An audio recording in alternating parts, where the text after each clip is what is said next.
বিভিন্ন ধরনের রিসেন্টলি পরীক্ষা এসেছিল, ঠিক আছে। তার মধ্যে অন্যতম হলো 40তম বিসিএস পরীক্ষা। তো এটা একটা অনুক্রম পথ, মানে ধারারঙ্গ। সেই ধারারঙ্গর ক্ষেত্রে এই অঙ্কটাকে অ্যান্সার কোনটা হবে সেটাকে আমাদেরকে বার করতে হবে।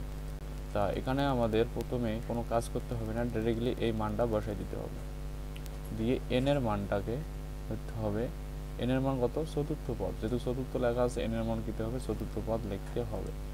তো আমি এটাকে একটু ছোট করে নিয়ে ফিল আপটা করি।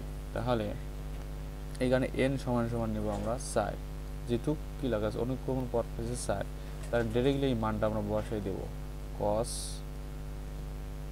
n পাই বাই 2 দিয়ে ফার্স্ট ব্র্যাকেট। তাহলে এখন আমরা কি করব? এন এর মানটা বসায় নেব। তাহলে cos n এর মান কত? 4 গুণন পাই বা কত 2। তাহলে এই 2 দিয়ে এটা কাটলে কত পাই আমরা? 2 পাই। আর এখানে cos থাকতেছে, আর এখানে কত পাইছে? 2 পাই। আমরা জানি পাই এর মান সমান সমান, আমরা জানি 1 পাই এর মান সমান সমান 180 ডিগ্রি। তা সেক্ষেত্রে যদি আমরা এখানে লিখি তাহলে cos 2 গুণন 180 ডিগ্রি, তাহলে আমাদের সমান সমান পাচ্ছি কত? cos কত?